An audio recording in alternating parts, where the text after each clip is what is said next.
Cette histoire est celle de l'héritier du chef de la doctrine religieuse Cheong Ma, qui souhaitait vivre une vie tranquille, loin des intrigues. Assis dans sa maison à la campagne, il étudie l'écriture, seule cette dernière, et le dessin lui permettent d'abréger son quotidien loin de chez lui. Il a lui-même choisi cette voie, dans l'espoir de préserver sa vie.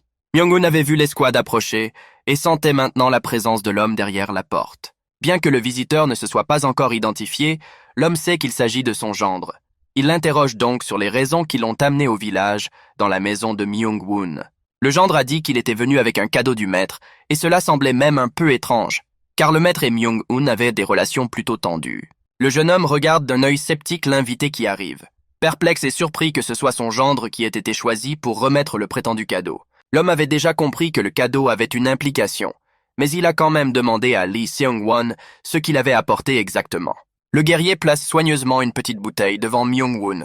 Il m'a expliqué qu'elle provenait de Myeongju et qu'elle était fabriquée par les maîtres Pokshu, une boisson très précieuse et très chère. Myung-Woon n'était pas naïf et a immédiatement compris qu'il ne s'agissait pas d'alcool, mais d'un véritable poison, et l'a fait savoir à son invité. Le type était fou de rage. Depuis 7 ans, il vivait en ermite dans un village oublié de tous. Il avait abandonné sa maison et sa famille dans l'espoir de se libérer des jeux politiques, et il avait en fait directement exprimé son refus d'être non seulement le chef, mais même un candidat au poste de chef. Lee Seung-won n'a pas pris la peine de cacher la vérité et a confirmé qu'il s'agissait bien de poison, une gorgée de Myeongju étant suffisante pour ne pas souffrir. Cette phrase était en soi offensante pour Myung-Woon, mais il se rendit compte qu'il allait devoir se battre pour sa vie. Il demanda donc combien de guerriers le chef des tueurs de démons avait emmené avec lui pour éviter que le poison n'échoue.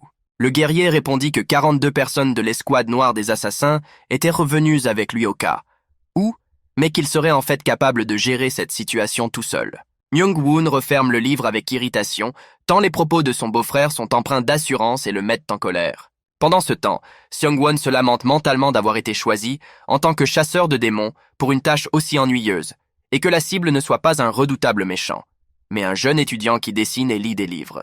Un instant suffit au guerrier pour se rendre compte, quelque part, qu'il avait fait une erreur. Le jeune seigneur dégaina son épée, et une puissante énergie en émana par vagues. Seung-won n'a pas pu se relever sous l'effet de la surprise, et est tombé la tête la première sur le parquet. Myung-Woon dominait le chasseur de démons, et une aura de puissance écrasante pouvait facilement être perçue autour de lui. Le gars était prêt à défendre sa vie. Les épées des deux hommes se rencontrent dans une danse mortelle, à l'issue de laquelle seul l'un d'entre eux survivra. Les guerriers de l'escouade des assassins noirs virent un puissant dégagement d'énergie juste au-dessus de l'endroit où leur chef était parti et restèrent perplexes sur ce qui s'était passé. Cela faisait longtemps et leur commandant n'était toujours pas revenu. Ils craignaient que la bataille ne s'éternise et que tout n'aille pas pour le mieux. Ils savaient tous que le jeune chevalier chez qui ils étaient revenus était le plus jeune fils de l'ancien chef, et ils le considérèrent comme un adversaire plutôt faible. Cependant, certains guerriers ont commencé à spéculer sur le fait que ce type cachait simplement 16 capacités. Le sous-commandant interrompt les conversations des combattants, les enjoignant à prendre leurs positions respectives, car le jeune seigneur ne devait pas leur échapper. Les guerriers se dépêchèrent d'exécuter l'ordre, car ils ne voulaient pas mourir aujourd'hui. Cependant, les bavardages entre les gens ont amené l'assistant à se demander si Myung-Woon avait vraiment des talents cachés, mais l'homme s'est immédiatement forcé à se calmer, car son commandant Lee Seung-won était réputé pour être un maître de l'épée. Le chef des assassins noirs a excellé dès l'enfance dans le maniement de l'épée, et à l'âge de 40 ans, il est devenu le gendre de l'ancien chef. L'adjoint réfléchit au fait que son commandant est incroyablement fort, et que si quelqu'un peut bloquer l'épée du seigneur, ce n'est qu'un maître qui a maîtrisé les 4 principes, de sorte que le tueur de démons ne fait que gagner du temps pour que le jeune seigneur ne se déshonore pas, parce qu'il n'est pas assez fort pour se battre. Il y avait une odeur de sang dans l'air, et les guerriers ont remarqué une silhouette humaine qui sortait de la maison. Ils ont d'abord pensé que c'était leur chef. Mais au fur et à mesure que la silhouette se rapproche, il devient évident qu'il ne s'agit pas de lui. Le sous-commandant réagit le premier et ordonne aux soldats d'attaquer l'homme qui s'approche. Les hommes furent surpris de voir la silhouette s'approcher, beaucoup d'entre eux se demandant si le 7e fils du vieux seigneur était assez fort pour avoir vaincu le chasseur de démons lui-même. Myung-gun s'approche des guerriers, les vêtements tachés de sang. Guy ordonne aux guerriers de se retirer, ne voulant pas provoquer un bain de sang, mais il reste sur place. Le combat n'a pu être évité, personne n'a reculé, et Myung-gun a demandé à ne pas être blâmé. Le jeune seigneur leva son épée et se heurta à l'escouade d'assassins noirs. Le sous-commandant fut surpris de penser que ce type était vraiment fort. Il supposa également que Myung-Woon se cachait dans un endroit aussi sauvage pour apprendre le maniement de l'épée. Le combat s'avéra brutal. L'épée du jeune maître était enveloppée d'une aura rouge. Aucun des assassins noirs n'avait la moindre chance de survie. Le député a également compris qu'il n'avait aucune chance.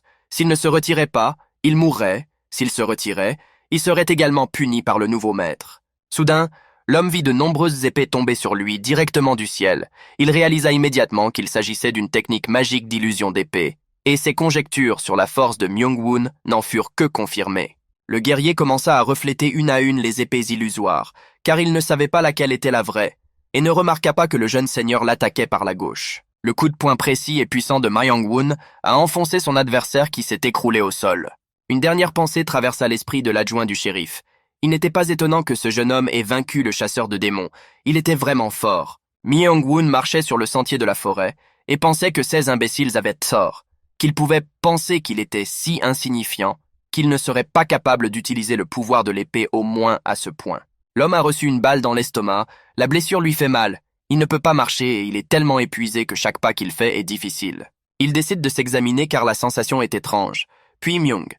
On voit que sa poitrine a été perforée et il réalise enfin tout. Un homme vêtu de vêtements de luxe et arborant un sourire arrogant apparut sur la route. Il déclara que l'utilisation de l'illusion de l'épée n'était pas juste. Le héros reconnaît l'homme. C'est son frère aîné Myung-Gak, le 13 et chef de Cheom, qui lui a envoyé le poison. Pendant tout ce temps, Myung-Gak avait observé le combat depuis la ligne de touche, analysant les actions et les capacités de son jeune frère. En regardant le garçon dans les yeux, le patron a dit que c'était la deuxième fois que Myung-Won utilisait cette technique, et il y avait de la fierté dans ses paroles. Le héros est surpris par ces notes dans la voix de son frère, il est impressionné et en même temps réalise que c'est la fin.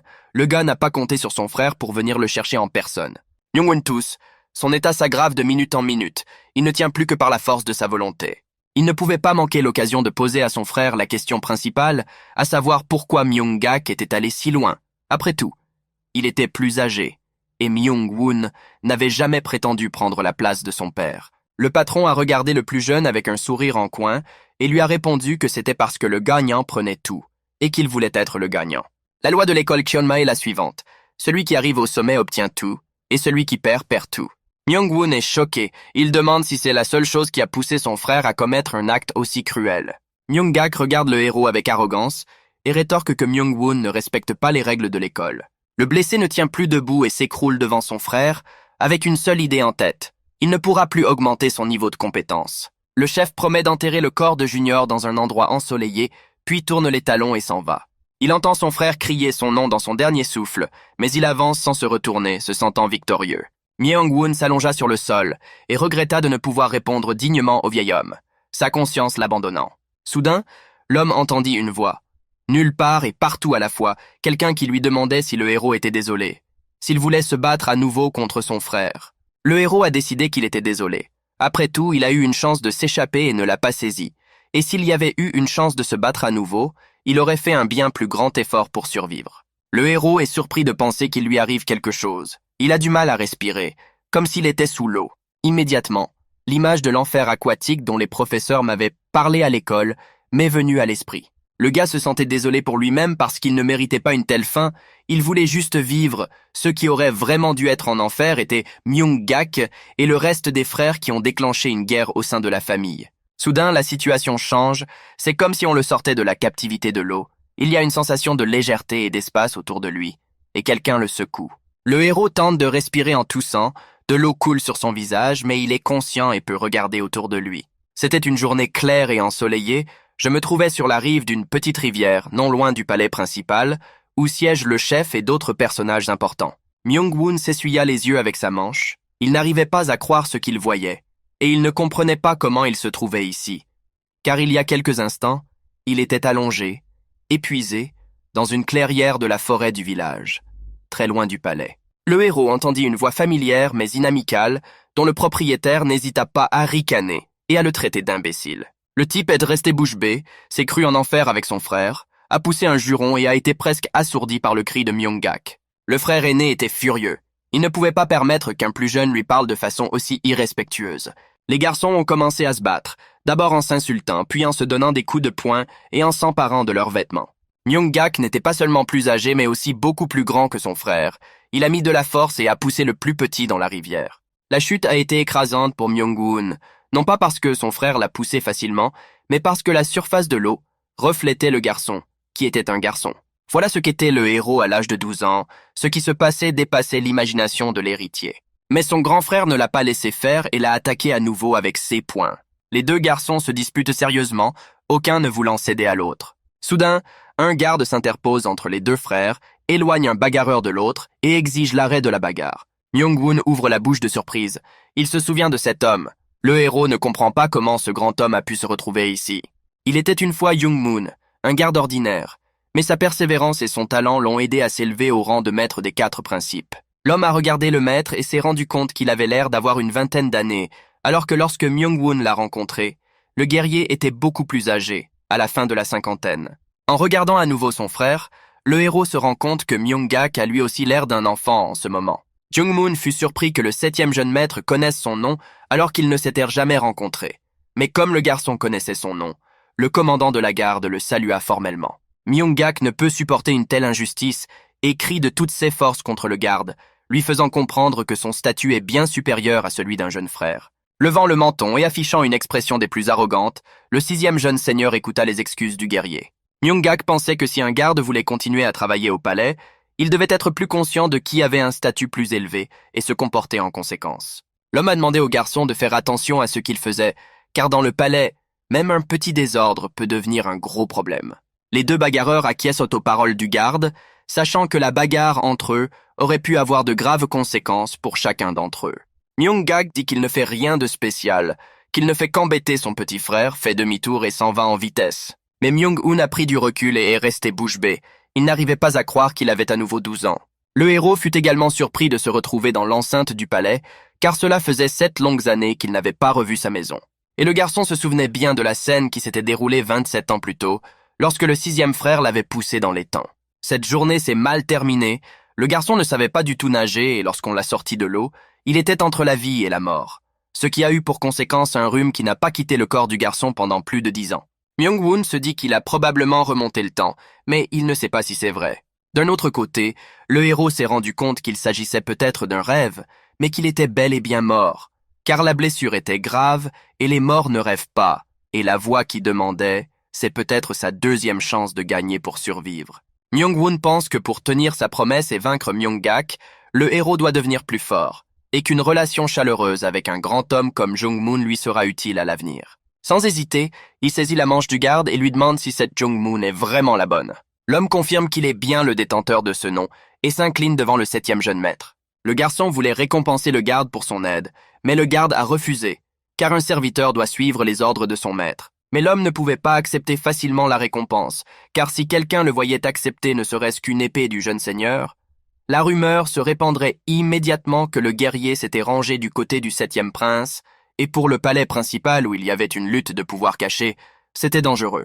Le commandant des gardes commença à remercier le garçon et refusa respectueusement toute récompense. Myung-Won comprend le raisonnement du guerrier, mais décide de ne pas abandonner son idée et opte pour la ruse. Le héros explique à Jung-Moon qu'il empêche le jeune maître de faire ce que son père, directeur de l'école et monarque absolu de tous les magiciens, lui a appris à faire. L'homme se rendit compte que la situation dans laquelle il se trouvait n'était pas si simple, avec les ragots du palais d'une part et l'insulte du 7e jeune seigneur d'autre part s'il n'acceptait pas le cadeau, et il commença à s'excuser. Myung-Won sourit et répond qu'il ne veut que faire ce que son père lui a appris et qu'il n'en veut certainement pas au guerrier. Avec un sourire narquois, le garçon attendit de voir quelle serait la réaction de l'homme. Il devinait qu'il n'était pas si difficile de tromper les maîtres de 4 départs. Le guerrier s'inclina devant le garçon et lui dit qu'il était son humble serviteur et qu'il accepterait la volonté du jeune maître. Après s'être entretenu avec Jung-Moon, le héros se dirigeait vers ses quartiers avec son serviteur. Il décida de se faire doubler par le préposé du palais de l'Ouest. L'homme le rattrape pratiquement à la porte et commence à l'interroger sur ce qui est arrivé au jeune homme. Kang Ha-won écoute attentivement le garçon qui lui raconte qu'il s'est juste un peu mouillé dans l'eau. Le préposé exige que le serviteur lui apporte immédiatement quelque chose de sec pour s'essuyer et s'indigne qu'il ne l'ait pas fait plus tôt. Le héros était persuadé que cette nomination était une véritable malédiction pour l'homme, car il voulait devenir le subordonné du 5e prince. L'homme bénéficiait d'un soutien solide, mais il tomba sous les coups du 7e. Alors que Myung-gun réfléchit, les serviteurs apportent une serviette et commencent à essuyer l'eau sur le jeune maître. Kang Ha-won gronde les domestiques. Il ne comprend pas comment cela a pu se produire et pourquoi les domestiques n'ont rien fait pour l'empêcher. Le serviteur qui avait accompagné le héros dans sa promenade avoua au majordome qu'en fait, les vêtements mouillés du prince n'étaient pas une simple chute, mais le résultat des actions du sixième jeune seigneur, et que le serviteur n'y pouvait rien. Myung-hoon entend Kang Ha-won réprimander les serviteurs et décide que le préposé peut préparer l'eau du bain du prince à la place. L'homme est surpris par la demande du jeune prince et ne veut pas l'exaucer lui-même, mais le garçon lui demande si le serviteur serait responsable si le jeune prince tombait malade, ce que Kang Ha-won accepte volontiers. Le héros se souvient qu'après un incident similaire survenu il y a 27 ans, il avait attrapé un mauvais rhume. Cette fois, Myung-hoon a décidé de protéger son corps et de l'empêcher de tomber malade. Le directeur a eu l'impression que le jeune homme avait quelque peu changé, surtout dans sa conversation avec lui. Comme Kang Ha-won ne parvenait pas à obtenir le poste qu'il souhaitait, il devint paresseux et arrogant, et ignora constamment le septième jeune maître, même s'il était considéré comme son subordonné. Cette fois, le héros décide de ne pas se laisser faire, d'être plus exigeant pour ne pas paraître faible devant le serviteur. Myung-hoon ordonne bruyamment que personne ne soit autorisé à sortir de la pièce pendant qu'il prend son bain.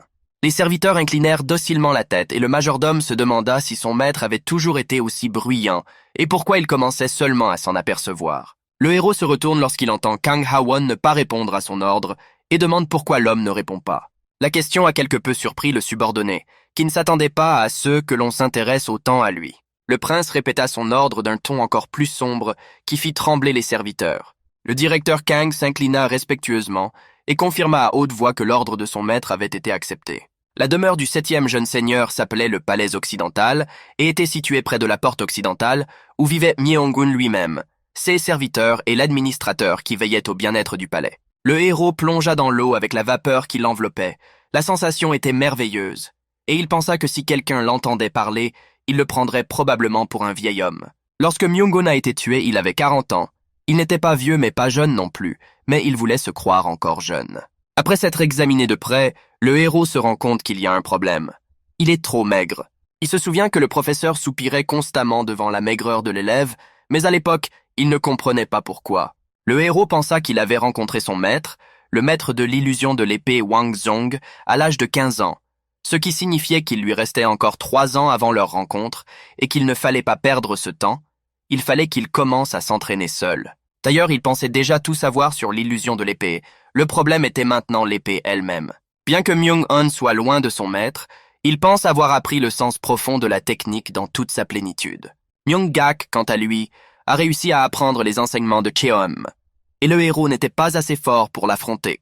Le héros a rappelé les principaux points de l'enseignement selon lequel Cheonma est une science ancienne, et pour la première fois, le secret de l'enseignement a été partagé par Seong-jong, le premier chef. De plus, le garçon se souvenait que celui qui maîtriserait la technique serait capable de saisir la limite infinie, d'atteindre le pinacle ou même de le dépasser, et c'était tout à fait vrai. Song-jun pouvait détruire l'énergie interne de l'adversaire en le touchant simplement de la main, et il connaissait la meilleure façon de sceller l'énergie interne. Il y a aussi l'enseignement des vastes hautes montagnes, créé par l'un des anciens chapitres, Myung-jin. Ces 2 techniques suffisaient à effrayer les gens, mais personne n'avait réussi à atteindre la perfection à Cheonma.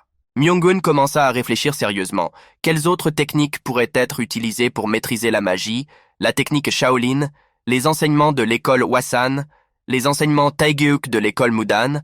Peut-être qu'avec ces techniques, la technique Cheonma pourrait être bloquée. Soudain, le héros réalise ce qu'il doit vraiment faire. Et pour cela, il n'est pas du tout nécessaire d'apprendre les enseignements d'autres écoles. Tout est beaucoup plus simple. Le jeune homme décida qu'il lui suffirait de devenir un jeune chef pour que tous ses doutes et toutes ses questions soient résolus. Pendant ce temps, le directeur Kang interrogeait le serviteur sur les détails de ce qui s'était passé, incapable de croire qu'il n'y avait eu qu'une bagarre avec le sixième prince. Le serviteur répète tout ce qu'il a déjà dit et ajoute que lorsque la bagarre s'est aggravée, un garde est apparu et les a calmés. Kang Ha-won s'interroge sur l'apparition opportune du guerrier et s'étonne qu'il s'agisse de Jung-moon. Le directeur est troublé par le fait que le commandant de la garde défende le septième seigneur. Il se dirigea vers le palais, se demandant si le commandant n'était pas proche du 4e jeune seigneur Myung-jun. Pourquoi l'homme défendait-il le 7e prince? Toute cette situation semble étrange et suspecte à Kang Ha-won, et il essaie de trouver un sens caché à ce qui s'est passé. L'homme est interrompu dans ses pensées par les paroles d'un serviteur, qui apporte l'ordre du jeune seigneur de faire venir le majordome auprès de lui. Kang Ha-won se demande pourquoi le garçon le convoque à l'instant et veut ignorer l'ordre. Mais le serviteur dit que le maître a ordonné que le majordome soit amené immédiatement et qu'il insiste beaucoup dans sa demande, ce qui surprend à nouveau l'homme. Il ne pouvait pas désobéir à un ordre aussi explicite. Aussi décida-t-il que si le garçon l'appelait, il devait y aller. Le directeur est arrivé à la chambre du 7e gentleman, a frappé à la porte et est entré en s'inclinant respectueusement. Myung-Woon salue l'homme d'un air satisfait. Il remarque que l'homme n'est pas particulièrement content, mais décide de l'ignorer. Le directeur a fait de son mieux pour conserver un masque de cordialité lorsque son maître l'a sollicité, mais il y est parvenu avec beaucoup de difficultés. L'homme était curieux de savoir pourquoi le garçon l'avait appelé et fut très surpris lorsque le 7e homme lui dit qu'il voulait vendre les livres qui se trouvaient dans son bureau. Kang Ha-won avait toujours pensé que le garçon était un rat de bibliothèque et que vouloir vendre ses trésors était très étrange. Il demanda au maître les raisons de cette décision. Le garçon a répondu qu'il avait besoin d'argent et que la vente de livres était une bonne solution pour obtenir la somme nécessaire. Le préposé a proposé de donner de l'argent de poche au monsieur s'il en avait besoin, qui se demandait encore pourquoi il vendrait quoi que ce soit. Le garçon répond qu'il a besoin de 1000 nounous, ce qui rend Kang Ha-won perplexe, car c'est une très grosse somme d'argent. Le directeur a supposé que l'homme plaisantait et a fait remarquer que la plaisanterie était trop sérieuse, même pour un jeune homme. Mais le garçon dissipa ses doutes en disant qu'il allait lancer une grande entreprise et que la même somme suffirait pour son idée, car le monsieur lui-même ne considérait pas que 1000 nourrices représentaient beaucoup d'argent pour la réalisation de son idée. L'homme rit en répétant les paroles de son maître à propos d'une grande cause. Il avait déjà entendu parler d'une affaire que sa pupille voulait monter, mais il ne pensait pas qu'elle était adaptée à ce genre d'argent. Le prince demande au directeur s'il semble maintenant plaisanter, car ses intentions sont tout à fait sérieuses. Kang Ha-won dit avec émotion que le seigneur n'était que le 7e prince avec le titre le plus bas, et qu'il n'avait même pas de mentor pour apprendre les arts martiaux. Quel grand sujet de discussion dans un tel cas. Les paroles du directeur sont désagréables, mais le jeune homme se rend compte qu'elles sont plus destinées à Kang Ha-won lui-même qu'à lui. Le palais de l'Ouest était trop petit pour réaliser les ambitions du directeur Kang, mais il a également dû travailler dur pour obtenir ce titre, ce qui signifie que l'homme est très capable. La situation dans laquelle il s'est mis a affaibli sa position. Myung-Woon a pensé qu'il pourrait essayer de faire revivre le talent de cet homme. Le garçon a demandé au directeur si son plan serait possible, si l'on pouvait trouver un enseignant et une famille qui accepteraient Myung-Woon. Kang Ha-won commence à interroger son élève pour savoir s'il avait cette famille en tête, qui elle était et si tout ce que le jeune maître avait en tête était vrai. Le garçon a répondu par l'affirmative à toutes les questions du directeur, mais n'a pas voulu partager des informations détaillées parce qu'il n'avait toujours pas confiance en l'homme, ce dont il l'a également informé. Le directeur Kang savait que le 7e jeune maître n'était pas du genre à mentir ou à bluffer, ce qui signifiait que s'il disait qu'il y avait des familles prêtes à l'accueillir, cela pouvait être vrai. L'homme se tient devant lui, pensif, et lui demande s'il a d'autres questions. Bien sûr, il en a, mais le directeur sait qu'il n'obtiendra pas de réponse maintenant. Kang Ha-won s'incline respectueusement devant le garçon et dit qu'il fera tout ce que le jeune 7e maître décidera. Myung-Woon est satisfait de l'issue de leur conversation. Il avait espéré arriver à un tel résultat. Il hoche la tête favorablement et poursuit. Le garçon demanda au majordome de préparer un costume dans la meilleure soie disponible et que le vêtement soit cousu selon le code vestimentaire des gardes. Kang Ha-won comprend immédiatement qu'il s'agit d'un costume pour le commandant Jung-moon et lui assure qu'il n'a pas à s'inquiéter et que les vêtements seront adaptés à l'homme. Le héros est surpris de voir un changement aussi radical chez son manager, et il est agréable, il dit à Kang Ha-won de prendre son temps et de lui donner quelques jours pour résoudre le problème.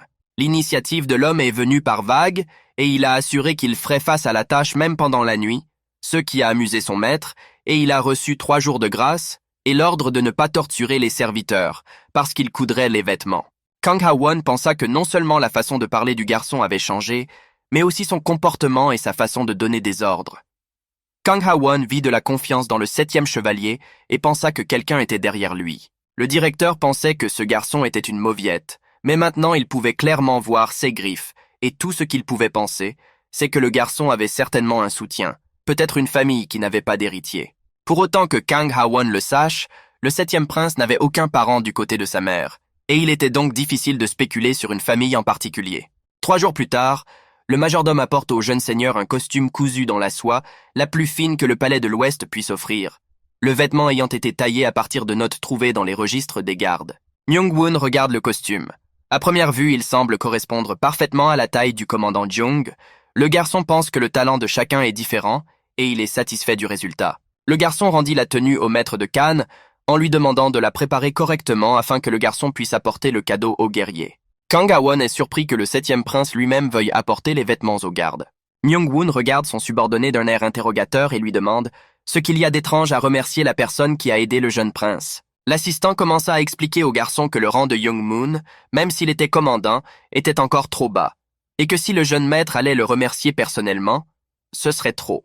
L'homme a expliqué au garçon que les guerriers de niveau moyen dirigent des équipes avec un seul chiffre appelé 10, Young-moon a le chiffre 17, ce qui est trop loin du niveau moyen, et ce serait une erreur de le récompenser personnellement. Mi Young-woon a répondu de manière surprenante qu'il n'allait pas le faire personnellement et qu'il emmenait donc le directeur avec lui. Une étrange pensée vint à l'esprit de Kang Ha-won et il l'exprima immédiatement.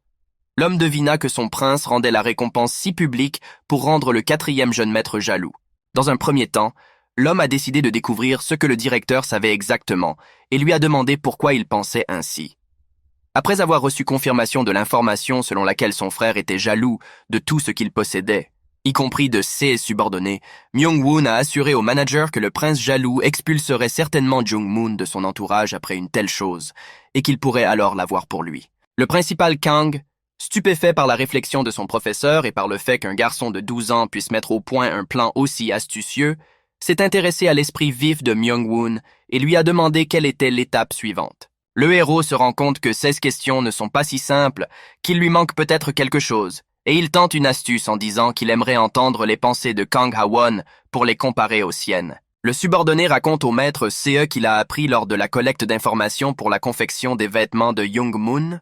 Le guerrier est un homme consciencieux, mais c'est un artisan médiocre. La famille du commandant de la garde du quatrième prince mérite une mention spéciale. Son père n'était pas devenu un bon guerrier, et sa mère était née dans l'une des 8 grandes familles, la famille Seok. Ces informations étaient très précieuses pour le jeune maître, car en tant que membre de la famille Seok, Jung-moon avait la capacité de maîtriser non seulement les enseignements des 4 principes, mais aussi quelque chose de plus. Le réalisateur a pensé que s'il pouvait obtenir le soutien de la famille Seok et la force de la famille, il pourrait réaliser la grande œuvre que Myung-woon avait en tête. Le garçon se contenta de répondre qu'il devait d'abord prouver à cette famille qu'il méritait leur soutien, et il prévoyait de commencer par un cadeau pour le tuteur, en prenant une autre boîte en chemin. Kang Ha-won, surpris, commença à demander au jeune seigneur quel était le contenu de la boîte qu'il voulait remettre au guerrier avec ses vêtements. Mais le garçon écarta la question en disant qu'il allait bientôt tout savoir et qu'il devait se dépêcher. Le directeur a pu voir à travers l'emballage que le contenu de la boîte ressemblait à un livre, mais il n'a pas pu imaginer quel genre de livre se trouvait à l'intérieur. Les gardes en faction se tiennent sur le seuil du corps de garde et observent avec surprise l'approche du 7e jeune seigneur, de son intendant et de ses serviteurs. Kang Ha-won tonna que le 7e jeune maître voulait rencontrer le commandant, sa voix étant si forte que les oreilles du garçon se dressèrent. Les gardes en service saluent respectueusement le jeune homme, et l'un d'eux se précipite pour signaler les visiteurs à la direction. Le garde a littéralement couru vers le commandant et a rapporté que le 7e jeune seigneur était à la porte avec ses serviteurs, ce qui a provoqué une expression de surprise sur le visage du chef. Le héros savait qu'il était de toute façon obligé de l'accepter, même si personne n'en avait après lui, qu'il était le fils du monarque et qu'il était venu avec ses serviteurs. Le chef pensait qu'il s'était passé quelque chose de désagréable depuis l'arrivée du garçon, mais il ne voulait pas vraiment savoir ce que c'était. L'homme décide de confier la responsabilité de l'accueil de l'invité à son adjoint, Kwon Taek, et ordonne à l'agent de service de frapper à la porte pour lui. Kwon Taek se rendit à l'entrée, vit la troupe du 7e jeune maître et pensa avec espoir que les problèmes qui avaient surgi pourraient être résolus sans effusion de sang. Le guerrier se présenta à Myung-woon et demanda pour quelle raison le 7e jeune maître était venu à l'escadron. Lorsque Kwon Taek apprend que l'affaire que le 7e prince veut régler n'a rien à voir avec le conflit, il expire de soulagement et l'homme demande à Kang Ha-won d'apporter des cadeaux pour le gardien Jung-moon. Cependant, le garde ne pouvait pas être calme. Étant donné la situation actuelle et les rumeurs qui circulaient autour de Cheonma en général, et par rapport au 7e prince également, à première vue, le gars n'était pas du tout comme on l'avait décrit. Kwon Taek se souvient que son commandant n'exprimait sa gratitude qu'en paroles et ne faisait jamais rien pour le guerrier, bien qu'il lui confiât toujours ses affaires en disant qu'avec quelqu'un comme Kwon Taek, il ne pouvait s'inquiéter de rien. L'homme précise de quel guerrier il s'agit et est surpris qu'il s'agisse de Young-moon. De plus, il avait besoin de savoir comment exactement le commandant Young avait aidé le 7e prince, puisqu'il était venu personnellement le remercier et lui avait apporté un cadeau.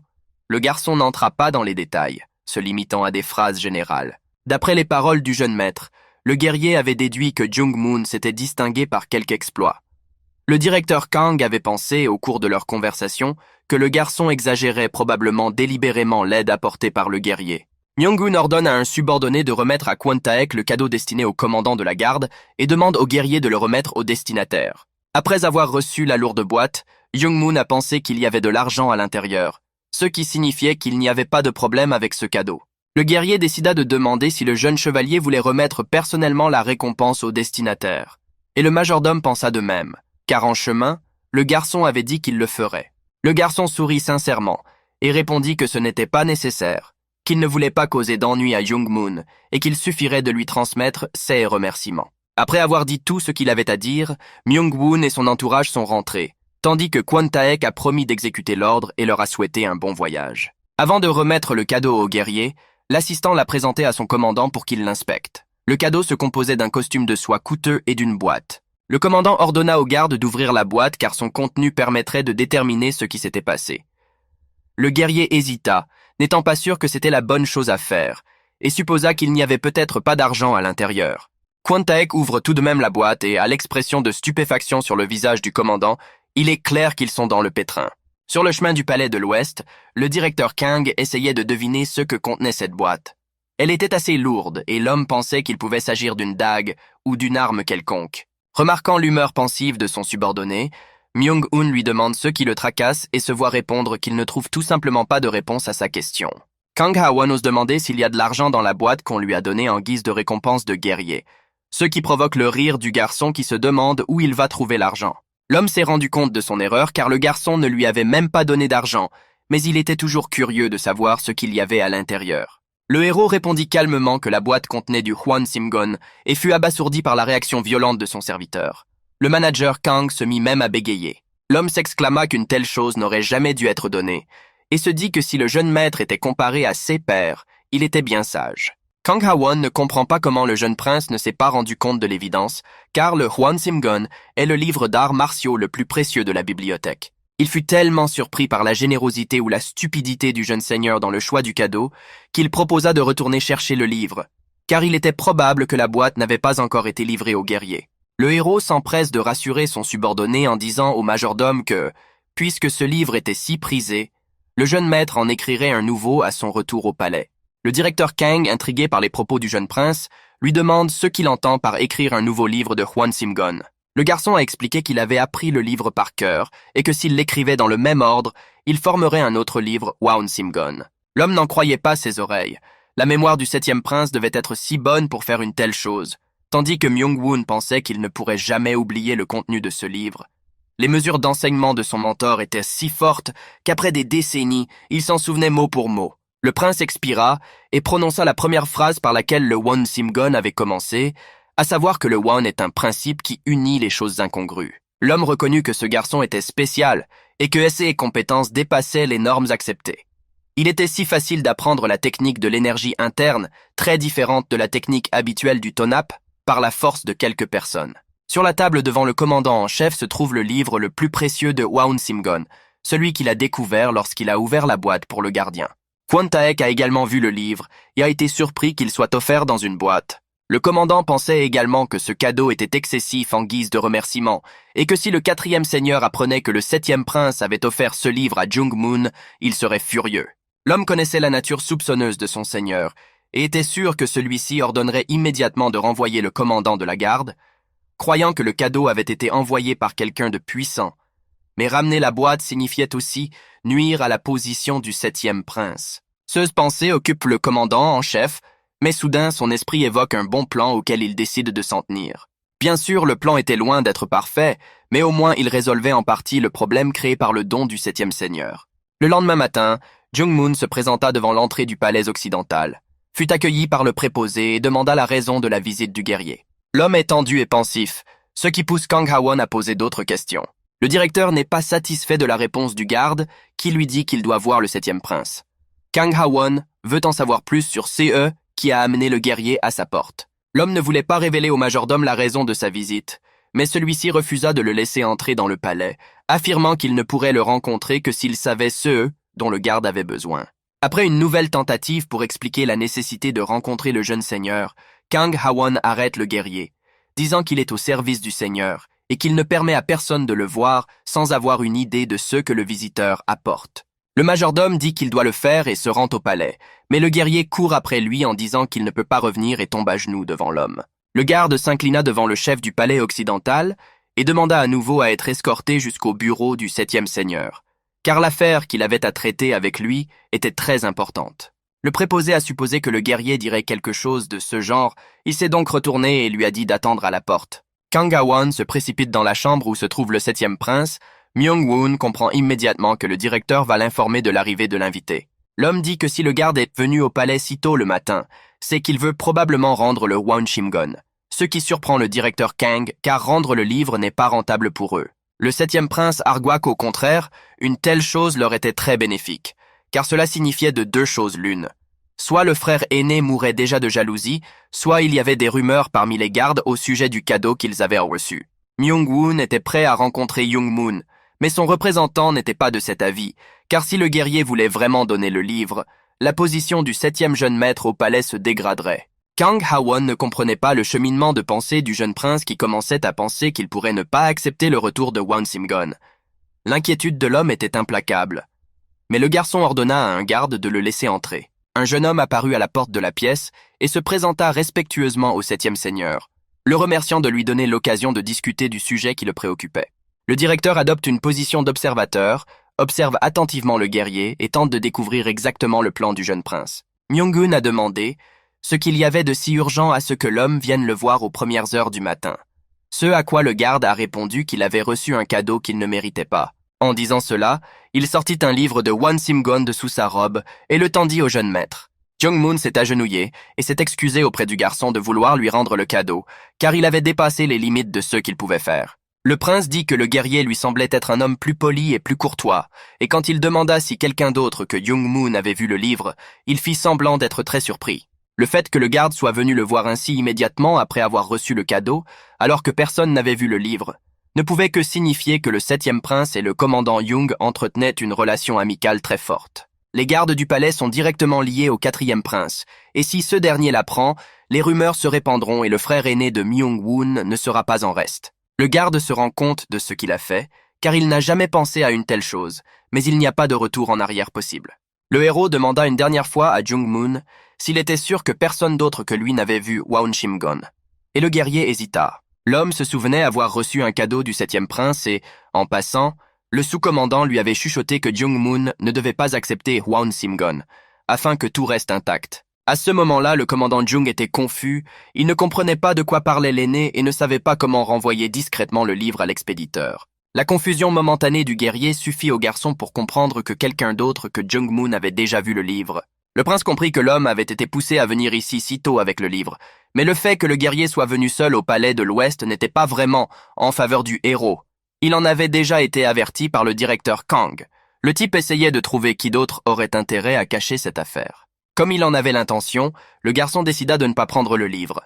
Le commandant tenta de s'y opposer, mais le prince demanda si le guerrier se comportait comme les opposants aux enseignements de Cheom. Les opposants aux enseignements de Keonma étaient considérés comme des Murim et des Gupailban, qui s'érigeaient en grands guerriers et en défenseurs de la justice. Jung-moon a dit qu'il n'irait jamais à quelque chose comme ça dans sa vie. Le garçon demanda alors ce que signifiait la justice selon les enseignements de Cheom, car si le commandant était trop humble, c'était le chemin qui l'attendait. Selon les enseignements de Cheongma, la justice est une force, et il faut constamment s'efforcer et rechercher la force, ce qui était la base du désaccord entre Murima et Cheongma. Murim gagne en force dans sa détermination à suivre le droit chemin, et la religion de Kyeonm s'efforce d'exercer son pouvoir. Le Hwangsimgon était précisément nécessaire pour accroître l'énergie intérieure du gardien. En refusant d'accepter le livre par modestie, l'homme trahissait les enseignements de la religion Cheonma, conclusion à laquelle le 7e prince l'avait conduit. Le garçon sourit favorablement en réponse à l'exclamation du guerrier qui disait ne pas y avoir pensé et lui ordonna de réfléchir à nouveau à la véritable signification des enseignements de la religion Keonma.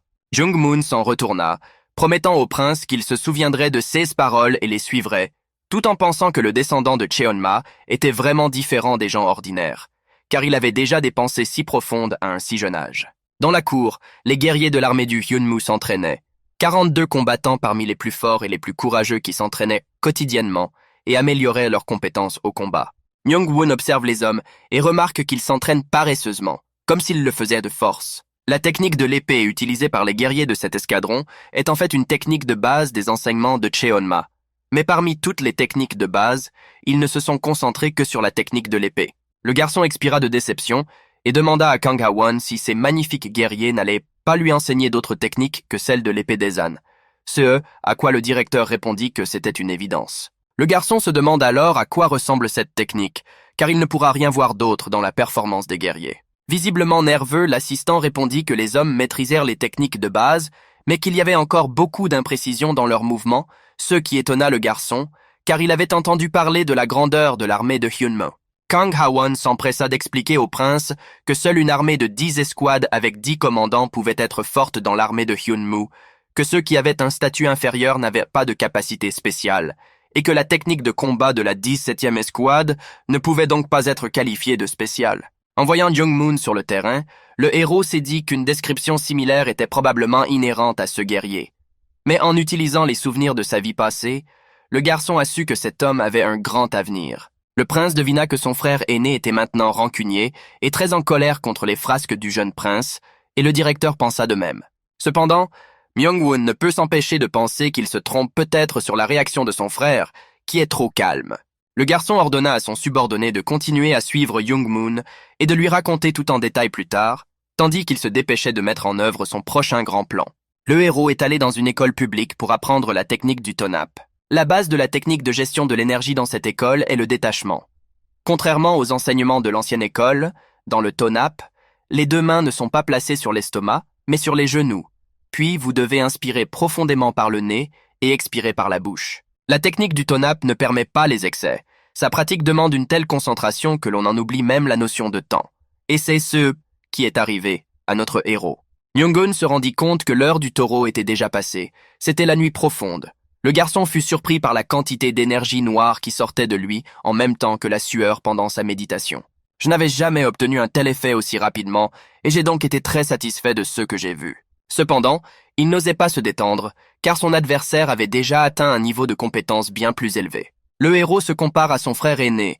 Leur différence d'âge est de 18 ans et dans les arts martiaux, Myung-won est loin derrière lui. Il en va de même pour le troisième frère, Myung-won, qui est déjà devenu un maître et dirige seul l'armée. Le garçon était impatient de réduire la différence de compétences entre lui et ses frères aînés, mais il était tellement épuisé qu'il a failli s'évanouir. Alors il a décidé de prendre soin de sa santé le matin et de commencer à s'entraîner. Le lendemain, Myung-won se réveille à l'aube et est immédiatement accueilli par le gardien, qui s'étonne que le garçon ait quitté le palais si tôt.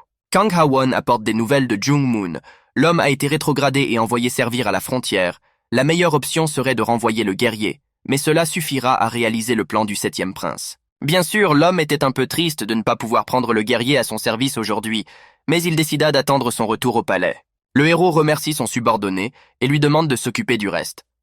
Kang Ha-won acquiesce et s'incline respectueusement devant le seigneur. Cela faisait exactement 1 mois que Myung-won avait commencé à pratiquer la technique Taegonsim, et ce fut une période d'entraînement intense. Malgré tous ses efforts, le prince commence à entrevoir la voie à suivre. Il s'avère que je ne savais pas grand-chose auparavant et que c'était donc difficile, mais maintenant les choses se mettent en place et les compétences s'ajoutent aux connaissances. En s'exerçant, le héros avait accumulé beaucoup d'énergie, avait surmonté la phase initiale de la technique, et il était maintenant clair qu'il lui fallait environ 3 ans de plus pour ouvrir la partie centrale.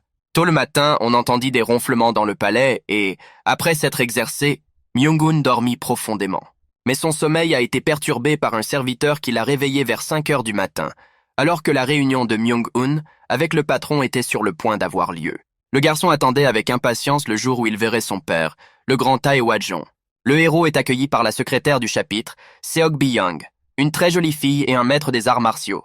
De plus, le prince savait que Seok Bi-young faisait partie du cercle intime du chef, mais elle n'est pas devenue sa concubine. Myung-won lui a demandé de l'escorter jusqu'au chef. Tandis qu'ils montèrent les escaliers, le garçon réfléchissait au fait qu'ils avaient beaucoup de choses en commun avec cette fille.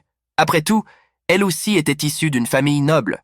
La jeune fille invite le jeune professeur à entrer, mais bloque le passage au directeur du palais de l'Ouest. Kang Ha-won, désemparé, attend le 7e maître à l'extérieur. Lorsque Myung-won se rend dans la salle de réception, il découvre qu'il est le premier à arriver pour rencontrer son père aujourd'hui. Ce qui rend le prince heureux. Il fait part à la jeune fille de son idée qu'il est naturel que les plus jeunes viennent avant les autres, car si les plus âgés doivent attendre, Cela peut être considéré comme un manque de respect. La secrétaire a apprécié la réponse du jeune prince. Elle a remarqué que quelque chose avait changé en lui, mais elle n'a pas pu comprendre ce que c'était.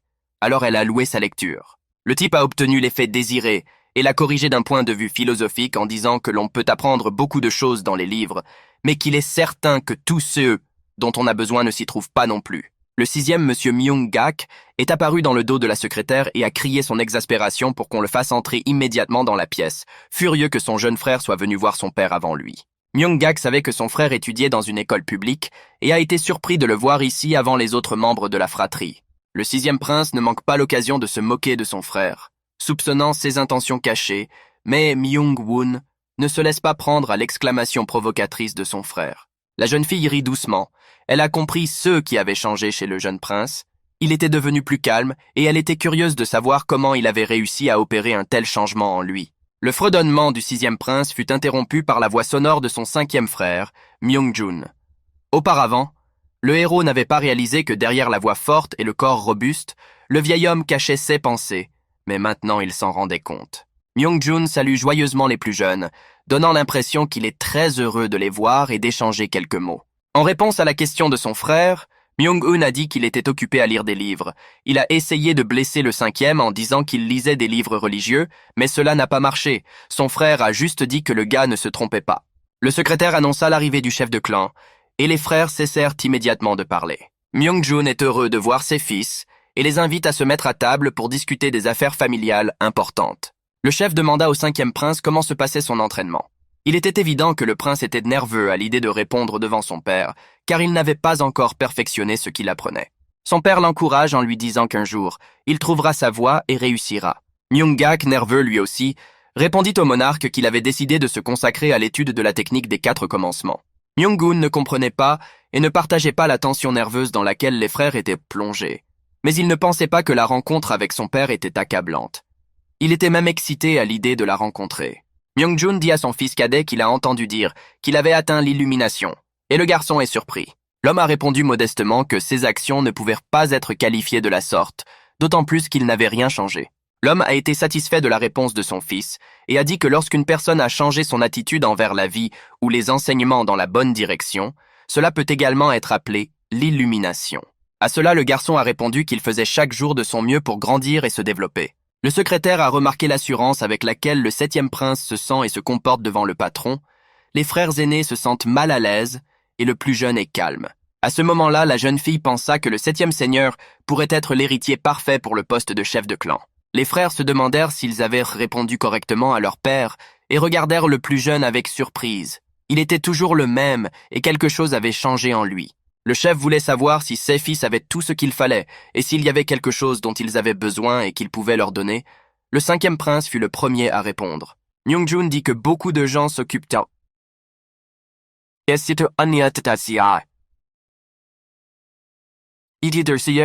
et qu'il n'a besoin de rien. Mais le sixième demande une épée à son père après y avoir réfléchi un moment. La demande de Myung-gak est acceptée et son père lui promet de lui donner un sabre s'il excelle dans les arts martiaux. Myung-gun, quant à lui, a demandé de l'argent à son père, ce qui a surpris le chef de clan.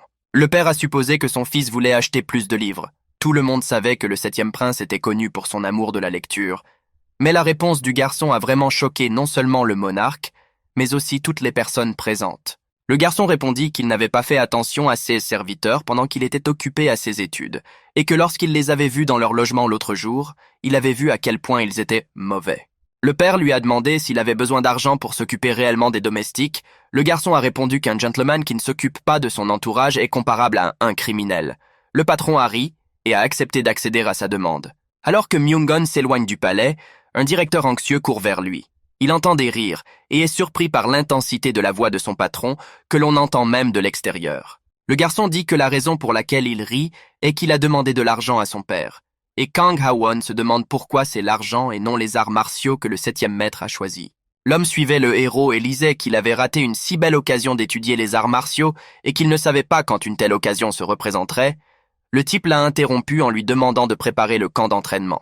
Le directeur a été surpris par cette demande et a demandé qui allait s'entraîner dans ce camp, ce qui lui a valu un sourire mystérieux de la part du monsieur et la réponse qu'il était trop bavard aujourd'hui, mais que c'était Myung-gun qui avait l'intention de s'entraîner dans ce camp. Kang Ha-won se rend compte que le garçon ne sait pas se battre et pense qu'il engagera un maître avec l'argent que lui donnera le chef de clan. Mais il se trompe à nouveau. L'homme essayait de savoir à quoi le garçon voulait dépenser l'argent, mais Myung-gun n'en a rien dit et, pour distraire le directeur de ses pensées, lui a confié la tâche de rassembler toutes les personnes que le héros avait énumérées. Il y avait tant de noms sur la liste, dont certains étaient reconnus de Kang Ha-won, qu'il décida que toutes ces personnes devaient avoir été conseillées au garçon par ceux qui étaient derrière lui, sinon comment le garçon aurait-il pu les reconnaître? Après avoir examiné attentivement tous les noms, le directeur confirma qu'il trouverait tous ces gens, ajoutant qu'ils étaient probablement tous de grands guerriers. En outre, le 7e seigneur a demandé au directeur Kang d'améliorer la situation et la nourriture des serviteurs du palais occidental. Et, si l'un d'entre eux rencontrait des difficultés dans sa famille, de l'aider à les résoudre. Le garçon a répondu que c'était pour cela qu'il demandait de l'argent à son père. Le directeur a estimé que c'était trop et a décidé que 200 nounous pour les besoins de son père suffiraient. En se promenant dans le jardin après avoir rencontré ses fils, la monarque a demandé à sa secrétaire ce qu'elle pensait d'Una, le garçon qui avait manifestement besoin d'apprendre les arts martiaux, mais qui a choisi l'argent. La jeune fille répond que, selon elle, le 7e prince regarde de haut ceux qui sont en dessous, car sa position est trop basse pour qu'il puisse regarder vers le haut, ce qui est probablement naturel et pas si mal pour un prince. Le chef n'était pas d'accord avec l'avis du secrétaire. Il pensait que son fils cadet avait pris conscience de sa position élevée, et donc qu'il y avait des gens en dessous de lui. Alors le secrétaire s'est rendu compte que c'était peut-être la raison du changement dans le comportement et les pensées du jeune prince. Le garçon est très conscient de lui-même, de ce qu'il est, de sa position, et c'est l'une des qualités inhérentes au chapitre. La jeune fille se rend compte que le titre est peut-être trop lourd pour le 7e seigneur, car il n'est pas du tout ambitieux, mais le chef dit que cela peut aussi ouvrir de nouvelles voies à son fils, et qu'elle devrait devenir le mentor du jeune prince, car le chef lui-même ne peut pas le faire. Myung-hun s'entraîne dur sur le terrain que le directeur Kang a préparé pour lui. Les serviteurs qui assistaient à la séance d'entraînement regardaient avec stupéfaction le 7e seigneur se mouvoir habilement dans la technique de l'épée d'aisant, perplexes quant à l'identité de celui qui avait pu former le garçon, supposant qu'il s'agissait du directeur lui-même. En regardant le gars, il semblait montrer avec toute son apparence qu'il n'y avait pas lieu de s'inquiéter puisqu'il n'avait aucun pouvoir. Cependant, le gars était tellement impliqué dans l'entraînement qu'il a montré plus qu'il n'aurait dû. Les serviteurs s'émerveillent de la technique qu'ils voient leur maître exécuter. Et le type se rendit compte qu'il était allé un peu trop loin et avait presque utilisé la technique de l'illusion de l'épée, ce qui serait extrêmement risqué dans sa situation, car tout le monde savait qu'il n'avait pas encore étudié avec un maître et qu'il ne pouvait rien savoir des arts martiaux. Il regarda les serviteurs, espérant que personne n'avait remarqué son erreur, mais il entendit une acclamation derrière lui, surpris et effrayé à la fois. Les mots appartenaient à l'un des serviteurs du 7e seigneur, et la personne tomba immédiatement à genoux en signe de regret. C'était une fille qui connaissait un peu les arts martiaux et qui ne pouvait pas contenir son admiration. L'homme était content que ce ne soit pas un étranger qui espionne son entraînement, et il a reproché à la femme de chambre de ne pas l'avoir puni, lui demandant son nom et s'il connaissait les arts martiaux. La jeune fille s'appelait Kyung-eun et avait étudié un peu les arts martiaux avant de venir au palais, ce qui n'était pas surprenant puisqu'il y avait beaucoup de serviteurs comme elle ici. Le jeune prince décida de la mettre en charge de l'ordre et de la propreté du camp d'entraînement. Il n'avait pas encore réalisé si c'était une bonne chose que cette fille comprenne le fait que le garçon avait beaucoup plus de connaissances qu'il n'en montrait habituellement à ceux qui l'entouraient. Pendant ce temps, le directeur Kang est arrivé à l'unité de Shujak, rassemblant les hommes figurant sur la liste de son jeune maître. Le patron ne se souvenait même pas du visage de la personne sur laquelle Kang Ha-won l'avait interrogé. Il s'est donc dit que si l'héritier de Cheonma lui-même avait demandé des informations sur lui, c'est qu'il avait peut-être un talent caché et qu'il valait la peine d'enquêter sur lui. Le guerrier décide d'appliquer la technique de l'audition par influence au manager afin d'obtenir le plus d'informations possible sur l'homme. Tout ce qu'il obtint comme réponse, c'est que le jeune seigneur voulait engager des guerriers pour garder son escadron, mais qu'ils manquèrent de fonds et ne pouvaient pas engager ceux qui s'étaient déjà fait un nom. L'homme ne comprenait toujours pas pourquoi il voulait engager un chef d'équipe. Malgré les fonds limités, un professeur pouvait être engagé, mais pas seulement un chef d'équipe. Le guerrier répondit vaguement qu'il réfléchirait à la demande du seigneur et partit. Ce n'est qu'à ce moment-là que le directeur put expirer. Il lui restait encore 4 hommes de ce type à rencontrer. Il était possible qu'ils possèdent eux aussi une technique puissante et qu'ils veuillent l'essayer sur le directeur. Tard dans la nuit, Kang Ha-won se précipite en colère dans la chambre de son maître et lui demande de couper tous les liens avec les personnes figurant sur la liste qui lui a été remise. La raison invoquée étant qu'il n'y a pas une seule personne normale sur cette liste. Le gars était surpris, Bien sûr, les personnes sur la liste étaient inférieures à Young-moon en termes de force. Cependant, leur puissance pouvait être comparée à celle du chef de l'escouade des assassins noirs. Kang Ha-won fait remarquer qu'il pourrait engager des hommes de l'escouade Chujak, mais que ce sont des guerriers ordinaires, tandis que les hommes de l'escouade Baeko sont paresseux, ivres et ne se battent pas bien. Kwang HVM de l'escadron Red Wind est emprisonné pour avoir causé des lésions corporelles graves, ce qui est étrange car le gars se souvenait du guerrier comme d'un chevalier. Les autres ne conviennent pas non plus, l'un vole des choses et l'autre aime trop les femmes corrompues. Le directeur Kang ne comprend pas comment ces personnes peuvent être transformées en gardes, ni comment elles peuvent être embauchées. 2 d'entre eux étaient des chefs d'escadron, les 3 autres des chefs d'escadron adjoints. Même si ces hommes échouaient dans leurs tâches, le type se disait qu'ils ne perdraient rien. De plus, le prince a déclaré que, compte tenu de leur réputation, il pourrait les renvoyer sans problème, ce qui ne nuirait pas à la réputation de l'école. Kang Ha-won était tout à fait disposé à accepter, mais il a suggéré que les guerriers soient testés avant d'être acceptés. Myung-gyun est d'accord, heureux que lui et le directeur aient atteint un objectif commun et agissent ensemble. La matinée du lendemain commença par de grands cris dans le camp d'entraînement, où s'étaient rassemblés tous les candidats à la garde que le jeune prince avait marqués sur sa liste. Certains hommes criaient fort entre eux et s'agrippaient à leurs vêtements, d'autres regardaient sans intérêt. Le camp d'entraînement était en plein chaos. Le 7e prince était surpris de l'état d'esprit de ceux qui étaient venus. Le gardien Kang ne cessait de répéter qu'un tel comportement n'était pas approprié pour les gardes, que l'idée d'en faire des guerriers décents était un échec et qu'il fallait l'abandonner maintenant. Comme les hommes avaient déjà commencé à se battre, le jeune homme décida qu'il valait au moins la peine de voir ce que ceux qui étaient entrés pouvaient faire. Le jeune homme mince à la peau blanche s'appelait Jang Yeon-se. Il était habile au combat et très agile. Le garçon esquiva facilement les coups de son adversaire plus grand que lui, et le 7e prince pensa que les rumeurs à son sujet étaient vraies. Kwan Hum faisait partie de l'escadron du vent rouge, il était habitué à vaincre l'ennemi par la force de ses muscles. Sa force et celle de l'homme blond étaient à égalité. Myung-gun a décidé de ne pas perdre plus de temps à observer leurs talents et a demandé au directeur de mettre fin au combat des garçons. Cependant, les 2 hommes ne plaisantent pas, aucun ne cède à l'autre et leur confrontation ne fait que s'intensifier, chacun voulant gagner. Un 3e est soudainement intervenu dans leur combat. Les garçons n'ont même pas réalisé ce qui s'était passé. Ils ont été projetés brutalement et avec force dans différentes directions, loin l'un de l'autre. Il s'agit du directeur Kang, qui est également doué pour les arts martiaux, et le jeune prince sait de quoi son subordonné est capable. L'homme propose aux garçons de se calmer et de rencontrer le maître. Les invités entourent le jeune maître et le saluent respectueusement. Kang Ha-won est satisfait de cela au moins. Ses paroles font impression sur les bagarreurs. Les garçons commencent à se présenter. Cho Gwang, Ha Ha-moon et Peng Hong-chun. Ne s'étant pas encore distingués par leur manière, le réalisateur n'avait pas grand-chose à leur reprocher. Ce qui n'est pas le cas de Kwang Hum et Young Yeon-se. Le 7e professeur a dit qu'ils étaient tous réunis dans ce lieu, parce qu'il aimerait les voir comme les gardiens de l'école. Kang Ha-won n'était pas satisfait de la réaction des garçons, mais il n'attendait rien d'autre d'eux. La proposition ne les intéressait pas, et il ne le cachait même pas. Myung-won regarde l'assemblée avec un sourire en coin. Il se rend compte que CS personnes sous-estiment l'école et qu'il s'agit d'une réaction naturelle. À ceux qui échouent au test, le jeune maître promet de les envoyer au Mont Bovi, où se trouve la ligne de front des enseignements de Cheonma.